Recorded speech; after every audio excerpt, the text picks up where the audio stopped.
How do we keep plants alive? How do we stop our partners from murdering plants? We're definitely not the only ones. And at the time, there was a paper released that said, Australians killed 72 million plants that year. It's been really good from a stickiness perspective if we actually look at it. We have a 0.2% churn rate, which is amazing for an app subscription.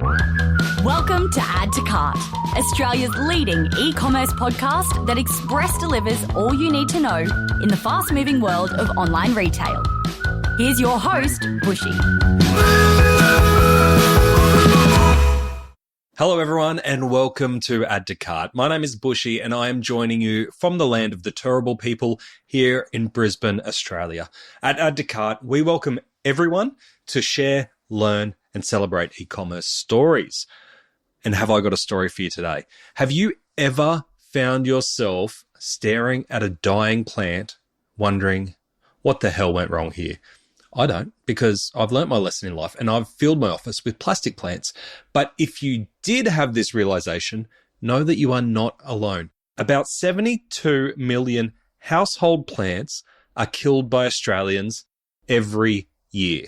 According to our guests, Australian plant owners are killing 7 to 9 plants each every year. You are green-handed murderers, the lot of you.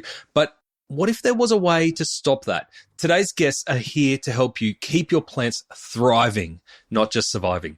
Joining me today is Jared Carlin and Jimmy Shamim, the co-founders behind Plant With Willow.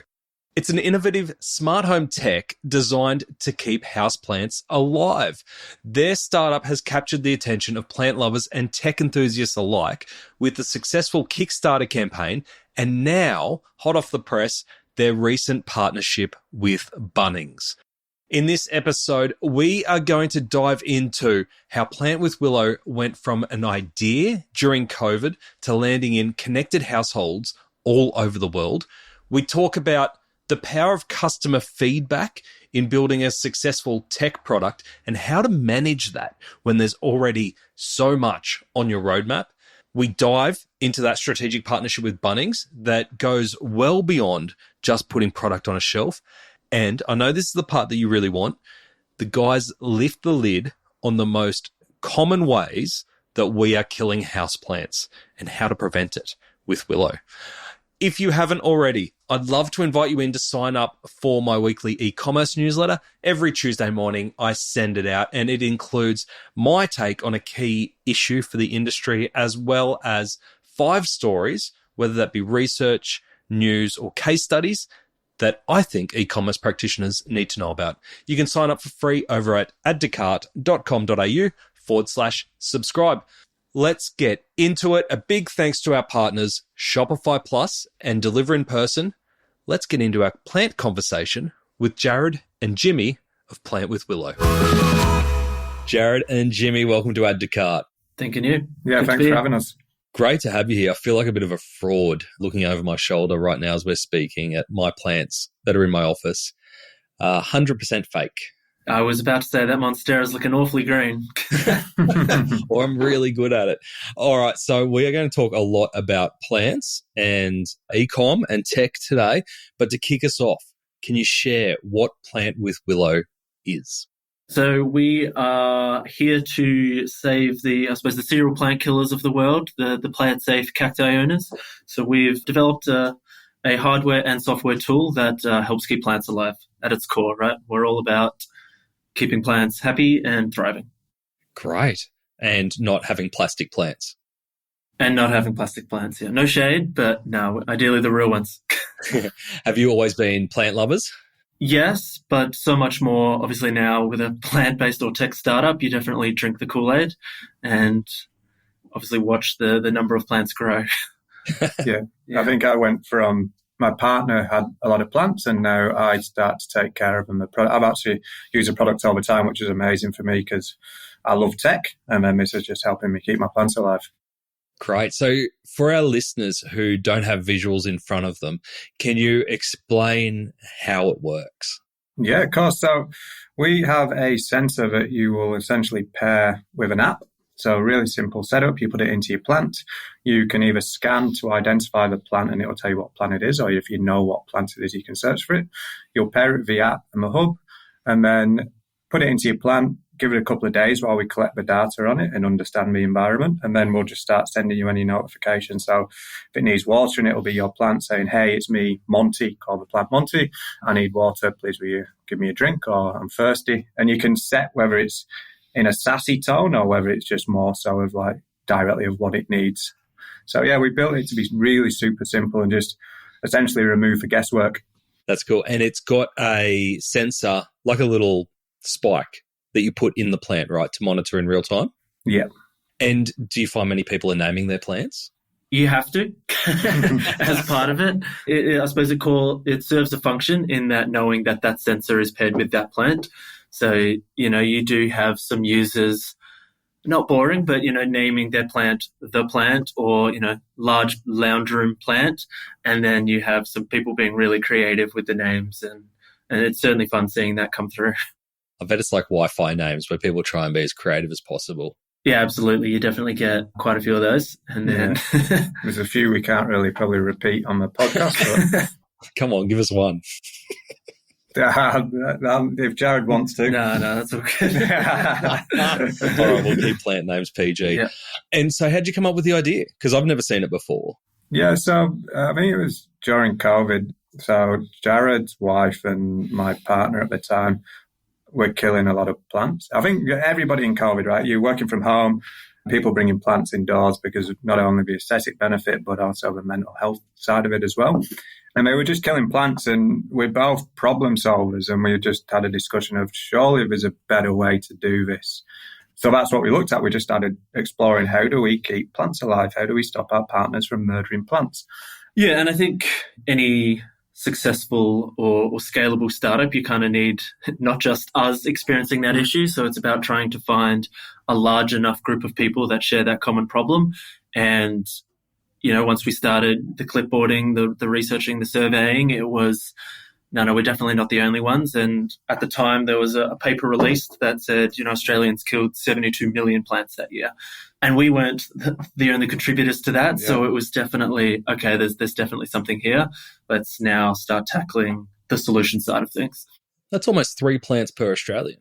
Yeah, well, I think it's, at the same time, it's the average person has killed at least 7 or 9 from memory. So that's monstrous.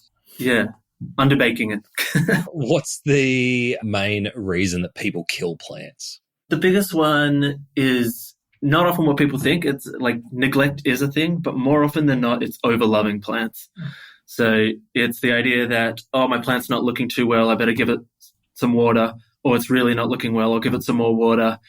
And in actual fact, you're the one making it not look so good by the repeated.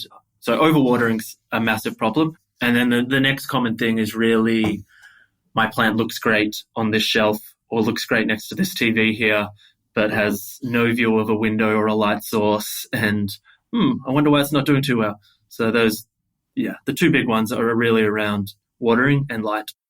So your app will identify what kind of plant it is based on the camera, and then we'll monitor the environment, I'm assuming, in terms of wet, light, anything else that it's monitoring to make sure it's getting the right levels based on the plant variety? Yeah, there's also the temperature and humidity as well. Mm-hmm. So we measure those 4 factors. So it's anything within the plant environment that we're measuring that's a critical element of it. Yeah. Okay. And you've had 51 million sensor readings so far, which I read. Have you had anything that's come back, like once you've collected all that data, that's really surprised you, or some unexpected insights that you've discovered about plants during that time? A couple of things. It's one being, you'll go to your local plant store and you might see these tags that says Easy Care Plant, and the fact that through that 51 million sensor readings plus and all the plants that are paired to our app, it's the Easy Care ones are the most paired, the most that people have. So there's definitely that aspect of, when we were looking at our customers and what they were trying to do by purchasing Willow, it was, I've killed bamboo, I'm useless at keeping care of plants. And that shines through or proves true when you look at the type of plants that people have within our app and using it.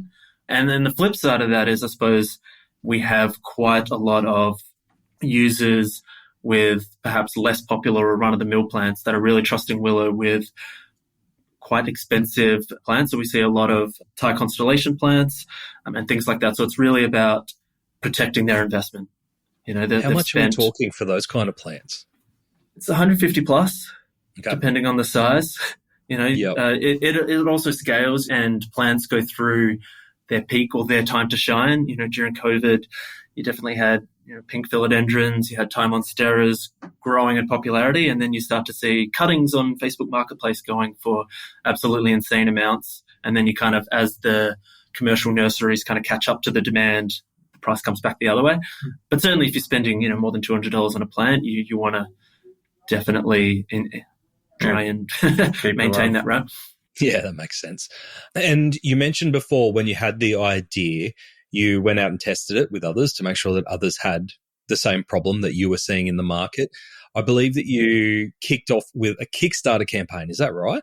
Yeah, we did. So interestingly, we were like, how do we take an idea from Western Australia and actually test it in a global market, especially before we'd prototyped a solution, but we didn't have a commercially available solution. So I'd had a bit of experience prior in building a similar sort of platform to Kickstarter.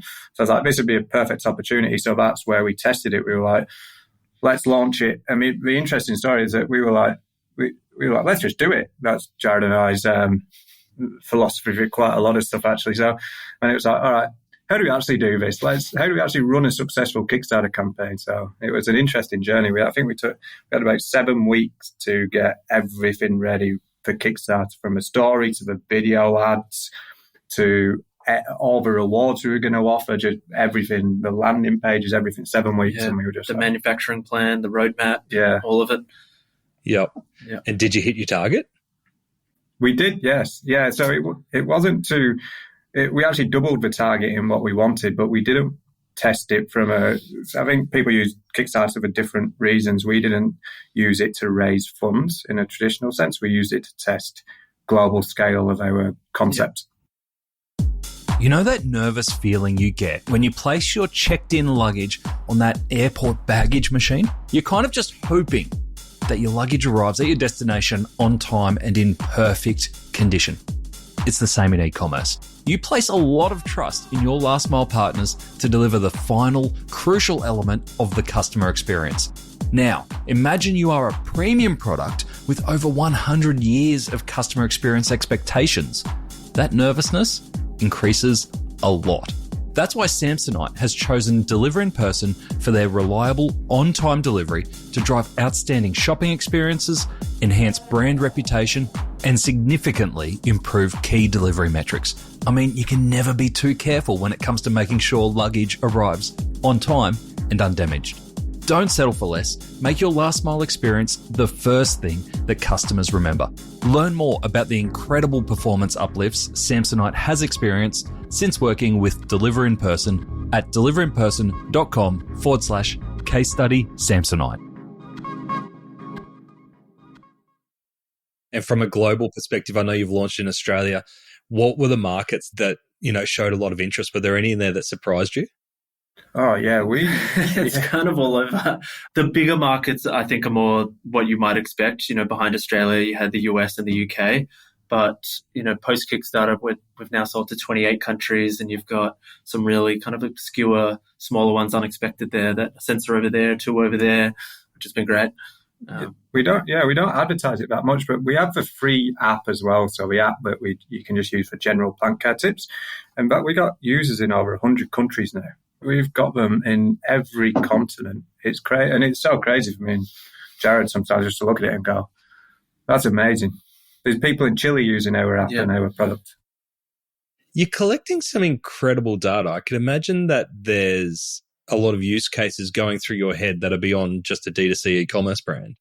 Absolutely. And it comes down to chasing shiny objects. I think startups, and especially early stage startups and founders, you're quite innovative in your thinking anyway. So then everything seems like, what is the next thing we can do? But with so many adjacent markets, so many different product lines that we want to go to, and like you said, so many use cases, I think it's just strategically working our way through that so that we don't end up overloading ourselves and not operating to our best capacity in the markets we're in. So I think for our focus now is let's actually scale globally. Let's scale outside of Australia properly. Whilst we've achieved scale, we've not got any infrastructure set up anywhere else.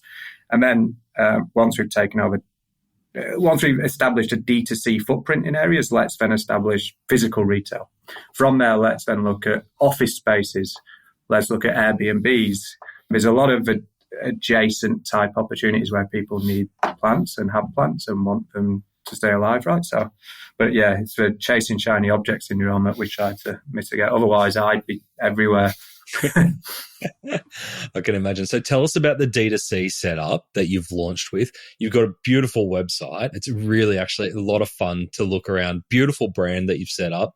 Actually, before we get into D2C, where did the Plant with Willow come from? Like, where'd the name come from? It's quite simply, we wanted something that is friendly, relatable to people, and quite plant-based. You know, from a tech side, you know, you've got Ask Siri, Ask Alexa. We kind of wanted that version, but a bit cuter. So it was around the idea that you're planting with Willow, whether that be our sensors, whether that be our app, whether that be just general advice, reading the blogs. You know, there's a few different ways you can do that. And we wanted something all-encompassing for that. Beautiful. And so from a D2C perspective, customers need to buy the starter kit. Is that right, to get started?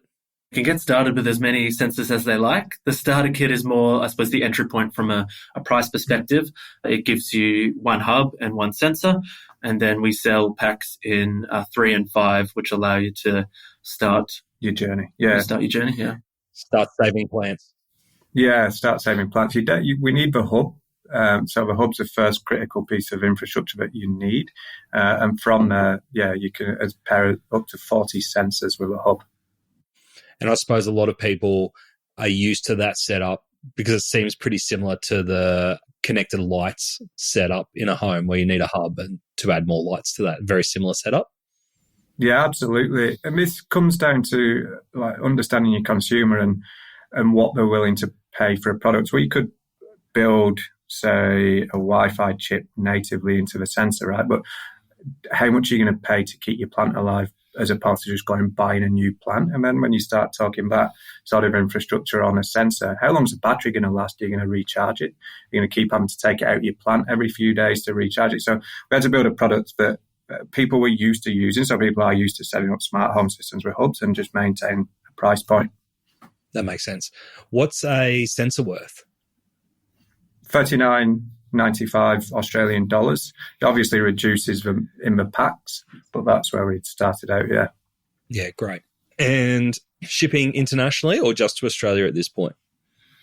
No, we ship internationally. Like I said, we just don't advertise outside of Australia currently, but we have quite a few purchases come through. They must see us on socials maybe or whatnot, word of mouth, maybe from a Kickstarter, but we have quite a few orders come through. Yeah, you definitely can. I suppose the issue remains that, you know, our warehousing's in Australia, so you're welcome to buy it internationally, but it also comes with a decent shipping price, depending on where you are or how far away from Australia, which we've had people pay for and love.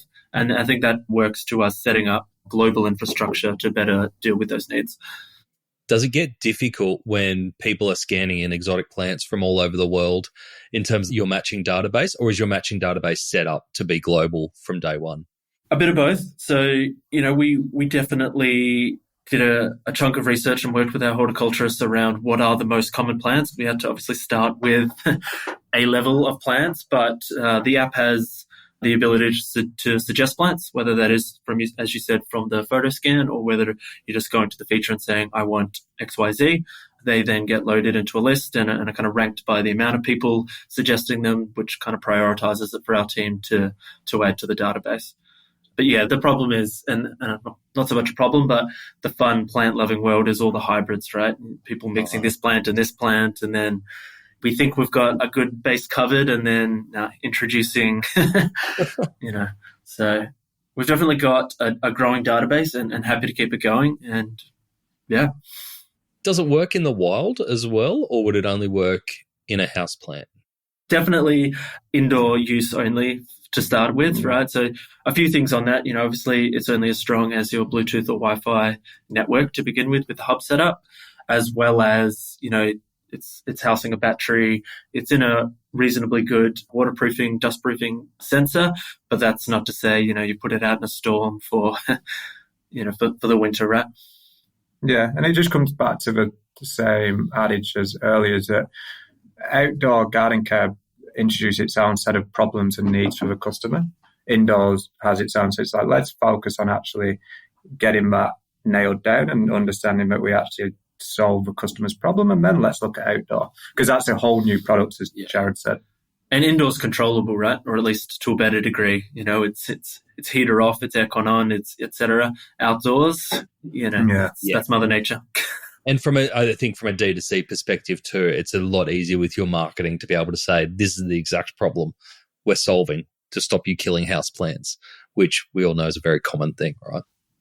Yes. Yeah. It's also a test in itself, right? We're very indoor houseplants, but it doesn't stop people suggesting fruit trees and everything else, saying, we really want you to cover this. And we're like, it's in a roadmap, but let's start with the indoor buttes first.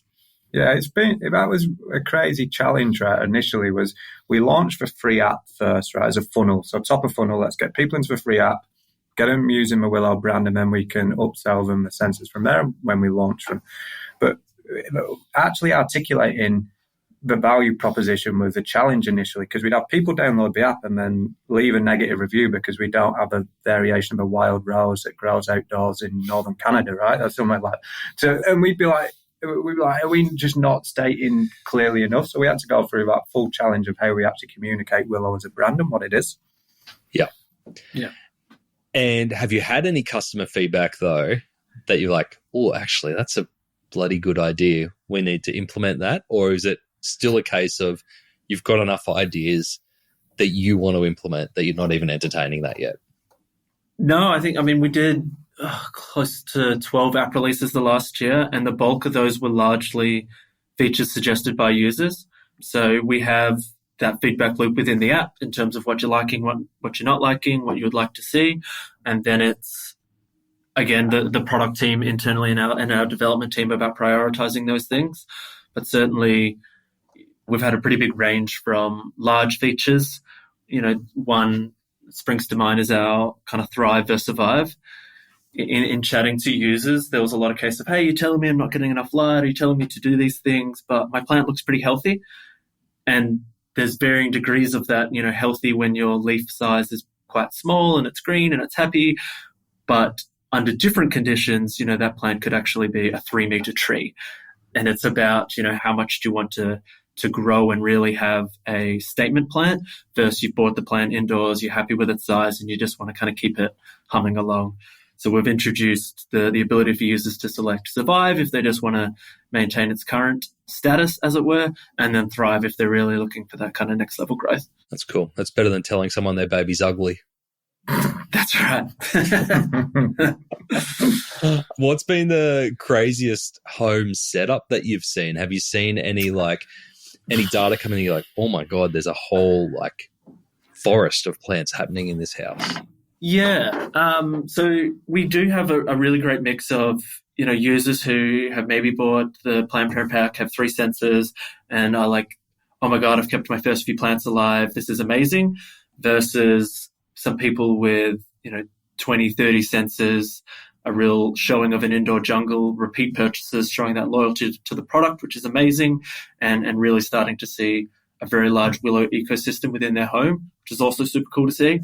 And then you've kind of got some real tech enthusiasts kind of taking that to the next level by integrating our system with other systems that they have. So, we've got a couple of users that use Willow to let them know when to water, and then they have a different system that they can automate around the self-dripping and watering of those plants while they're traveling abroad.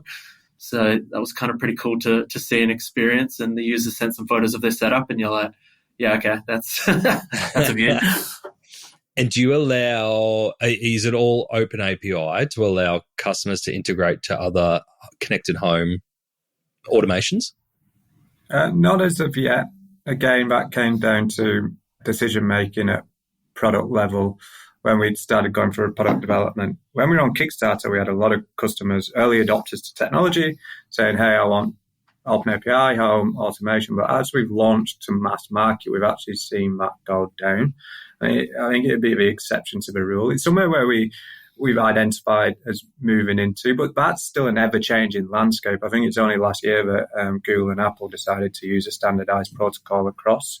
So just navigating that, because it just becomes a huge burden on the development team. So it was like, let's really solve the problem of keeping plants alive first and helping people either thrive versus survive.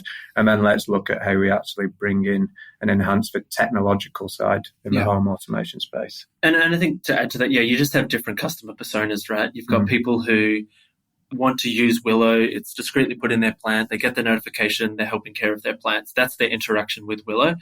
And then you kind of have the tech enthusiasts that are far more involved and want to get access to the data and want to jump into things and want to combine it with all their other aspects. But usually it's a customer coming from I'm having issues with keeping my plants alive, rather than I've got to have everything in my house wired up. And so I love that. Different versions there. It's a really good point, because the space that you're in, I mean, we spend a lot of time talking about AI and machine learning as, the next frontier of technology, but we forget how far the connected home has come in a short amount of years, in terms of you talking about changes of standards, changes in expectations, changes in common devices around the home. I love that you've just said, actually, we're here just to look after the plants, and we'll take the technology where the technology needs to go, but it's definitely not us being the leaders in the tech. Yeah, it was always that decision from the start. I love tech. I will buy every single piece of tech that is available. I'm the tech guy. We recently come back from Europe, and my partner and I were like, we need everything smart in our house. I love tech, but from a product perspective, you end up chasing your tail a little bit and not actually solving your core problem first. But like I said, but that doesn't discount away that that's absolutely where we see our product integrate. And it's just, let's just take it step by step and just navigate a little bit. Well, talking about step by step, you had a big step this year. Tell us about Bunnings and how that partnership came about. It's an amazing win for the team, not just us two personally as the founders, but the wider team. The amount of work that the team puts in from a creative perspective, content, everything that goes like in the background of the database and the product, just to be able to get that recognition of a national brand like Bunnings, for us, even international at one stage or where. But it came about, essentially, we got a semi-cold email. So we got given 2 email addresses of 2 potential buyers within Bunnings, and it was, let's reach out to them and just see. We both were like, if it lands, maybe they'll say we're too early, maybe they'll have never heard of us, maybe they're not interested, but let's just see. And then that just eventuated into a meeting in Melbourne with them. And I think there's a lot of synergies with Willow, and Bunnings as a whole, Australian-owned brands.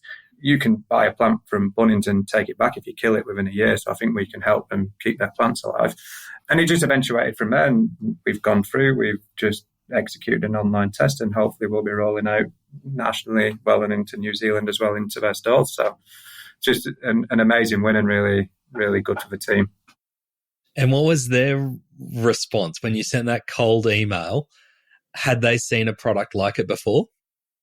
Not in the category. So in the garden care category, absolutely not. You've had products that solved a similar problem, right? You can buy the moisture sensors and stuff like that. But I mean, Bunnings as a whole are looking to innovate anyway. They always want to be at the forefront of any innovation. They've got their smart home departments now internally, and each category wants to innovate within their category. So Ash from Bunnings, an amazing human being, he saw the vision of Willow, and he saw the vision of where his category's going, and that's where the synergies come. That's very cool. And when you're having those discussions with Bunnings, is it purely, let's get this product on the shelf with you or online with you, or is there a deeper conversation around how do we educate customers? How can we create content together? Is there anything at that level, or is it purely a retail play initially? No, it's a strategic partnership. So it's a content play. We're sharing content with them. They come back with ideas for us. And also, we're launching at some point in the future, and we can say it anyway, but an in-app marketplace, which is specifically around plant care. So if we're telling you when to fertilize, or if we're saying you should use this type of soil or repot, you can buy it within the app there. So there's a strategic opportunity around that sort of thing as well. And it was just that wider partnership as opposed. And that's why we really liked working with Bunnings, because it's never been approached as we're just going to sell your product, and that it's actually been bi-directional conversation around the brand and the synergies around that. I love that idea of the marketplace as recommendations. That's really bloody smart. Would you have that exclusive to Bunnings, or would you open up to anyone? I think it'll depend on the product line. Yeah. There's certain things amazing products that Bunnings sell that would work for certain things, and then certain products that they might not have available. And there's plenty of other amazing brands out there that, from fertilizers to grow lights to soil to, any type of, even support items for your plants and things like that it just kind of makes sense that if we're in the app telling you it's now time to do these things, that there's a product that you can readily buy and that we've stress tested within our own world, right? Within our plants and with our horticulturist team, that we absolutely recommend this product. And here it is. That makes sense, because it seems like there's a lot of trust that you're building up with your customers or your users, however you phrase it, because you've also got your subscription service, Willow Grow. Tell us about that and the feedback you've got from those subscribers. Yeah, so it's very much been informed by user feedback. So let's use the technology segment, right? So like we said, some of our users want access to data, they want open APIs and stuff like that. So one of the things we built Willow initially was just to remove the guesswork and tell you when you need to do something. Then we had a segment of our customer base say, hey, yes, it's cool getting the notifications of when it wants to do something, but I really want to delve down deeper into the data, right? Because obviously it costs to us as a business to start keeping all that data and storing it and displaying it in the product development. So we looked at how do we enhance their offering through the subscription. So that's where it come from. Every feature comes from user feedback. We were getting a lot of customer support, which actually turned out into us just becoming plant doctors, right? We were helping. The customer support wasn't about the Willow products. It was about, hey, I've got this plant and the leaves are browning and I'm using Willow and about this. And we were like, well, maybe there's an opportunity here to speak to a plant doctor. So all the features came through user feedback to agree. Yeah. But it's been really good from a stickiness perspective. If we actually look at it, we have a 0.2% churn rate, which is amazing for an app subscription. So it's been really good, really well received. We're really excited as a team. Like we had so many feature requests from users, so many internal ideas around where we can take it. So It's been cool.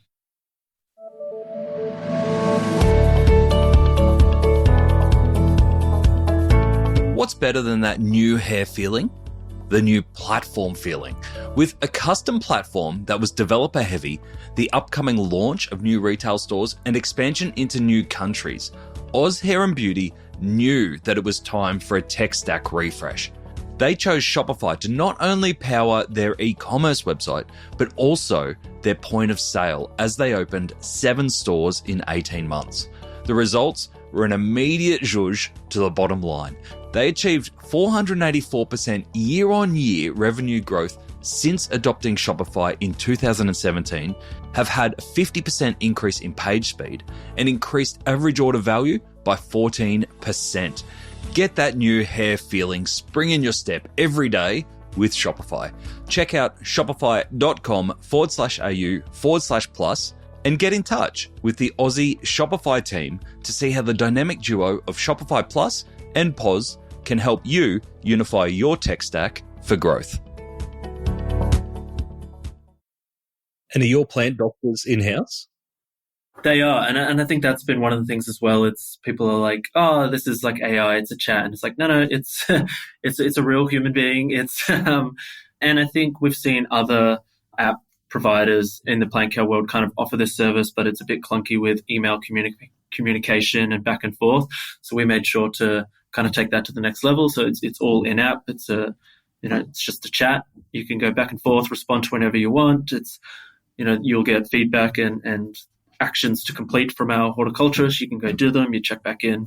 So, and that's been really well received, because a lot of the time it's misinformation or a lot of conflicting information just with a Google search. So to have that kind of trust point and service point to kind of answer those questions has been super cool.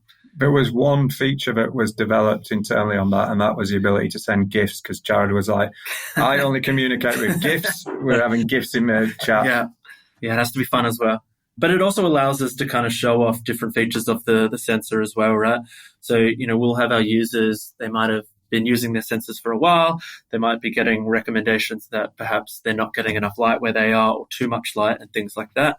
So we're now playing in that data to recommend plants that should actually go there. So that's a feature of Willow Grow as well, that will analyze your data to date and say, hey, this is the plant that should be there. Come check it out. You're in a cool category because somehow plants have become cool again, right? Like, so it's if you're 20-something, you're like really proud of the plants, the house plants that you've got. You want to try new ones. You want to keep them alive. There's a lot of social content and social status in that. Do you find that Instagram, TikTok, those kind of channels are powerful in reaching new audiences for you? Yeah, definitely. Meta has been huge for our growth. TikTok just allows us to have so much fun. Honestly, in our office, we recently moved into a new office purposely. We've got a massive greenhouse, really cool plant lab in there, big content creation area. I just come back from holiday and I walked into the office and all the team are in there filming TikToks and everybody. I love TikTok as a platform anyway, and it just helps us reach a new audience. But yeah, definitely Instagram and TikTok. Yeah, and I think that's been a theme from the get-go, pre-product, pre-solution, pre-building anything. We kind of started to build our audiences around plant humor. It was, we're playing the daily meme post around the difficulties or realities of, I suppose, of plant care, right? And then we carried that through to our Kickstarter, I suppose, video. Running Kickstarter, you typically either have the founders, sitting on the couch introducing themselves, or you have the kind of flashy tech video. And we kind of looked at them and went, that doesn't feel like us. Yeah. And made a full, I suppose, skit around therapy and how that relates to plants. And that's kind of been our vibe from the get-go. I love it. I enjoyed the videos. I think it was on TikTok, the animated videos that you've got of the plants coming to life. Yeah, it's good fun. It's a fun brand. Yeah, absolutely. I think that's a kind of culture we try to build as well, especially when we're hiring and stuff. In early stage, we've been just trying to hire people similar to us. We are very loud human beings who are just constantly just having a laugh in the whole team and just trying to build that vibrant team. And you can probably see that in the content we create. No one takes themselves seriously. Everyone checks their ego at the door, and we just come in every day. And I say this, I know it's a bit biased, but I love going to work. It's amazing. Speaking of that, I saw that you've just hired a performance specialist, and you mentioned before that you are in Perth. What's the talent market like over in Perth? We're obviously a bit shielded from it over on the East Coast. E-commerce thriving over on the West Coast? Yeah, absolutely.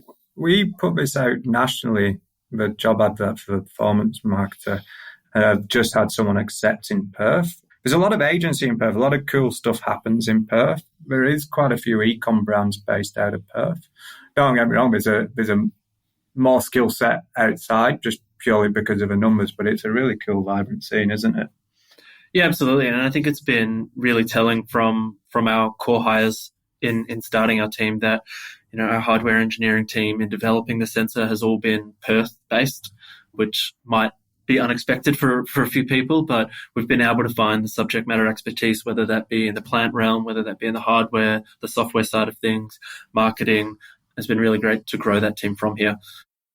That's awesome. All right, so we've covered a lot of ground, and just some of the areas that we've covered, I'm like, oh my God, you guys are doing so much. Even though the majority of our chat is about you staying focused on keeping plants alive, we've talked about D2C presence. We've talked about a subscription app. We've talked about just creating an app, full stop. We've created a Bunnings partnership, and then all the data that you're collecting. What's next for you guys over the next 12 months? What's your focus area? The immediate one is for us to scale infrastructure globally, whether that's through 3PLs, whether it's owned infrastructure, whether it's through distribution agreements. That's our next one. Let's enhance our footprint. Outside of that, let's really look at what our product roadmap looks like. let's continue to improve our product and continue to bring new features that people want. And then let's keep building a cool team, right? We've got, as you said, you've just checked a long list of things, and then I'm going, oh no, have we got enough people to do all of this? So it's like, let's grow the team, let's and keep having fun every day. Yeah, absolutely. I think we've got cool things coming in the app from the marketplace side of things, as well as smaller features that users have suggested. We've got tackling and bringing on larger distribution partners such as Bunnings. Yeah. And then we've got the global scale to get an infrastructure footprint there. So it's always nonstop, all systems go within the team. And yeah, it's always fun. I think you kind of set those yearly goals, quarterly goals, even monthly goals, and you look at it and you're like, this list is We're trying to be disciplined here. Yeah, that's it. For the international expansion, are you considering Amazon at all, or are you trying to stay D2C? We're still exploring opportunities. Obviously, you can tell from my accent, from the UK originally. So I used to shop on Amazon all the time. When I got to Australia, that was my biggest bugbear of why can't I have something delivered like within a few hours or the next day? Well, look at it. It can kill you as a business if you're not quite set up for it. We're in the exploration phase. Let's look. Not going to promise either way. Beautiful. All right. So if we've got some plant lovers who are a bit excited by what you've shared today and want to stop killing their own plants, where do they go to learn more and get in touch? I mean, the simplest one is plantwithwillow.com.au, or on socials, plantwithwillow.au. Lovely. And when are we keeping an eye out for Bunnings? Yeah, that's it. So right now, available online, bunnings.com.au. You can come check out the brand, check out the products that are there.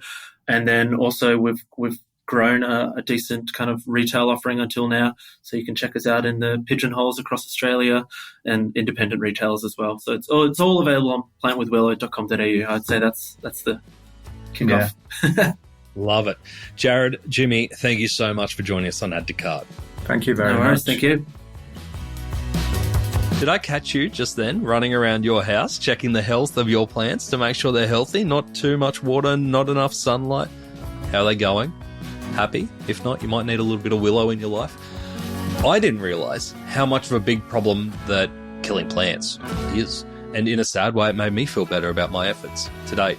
But what a fantastic conversation with Jared and Jimmy, two founders who have turned a common problem that, to be honest, most of us knew about, but they were able to turn into a real, unique solution. Here are my main takeaways. Number one, balancing tech innovation with core problem solving.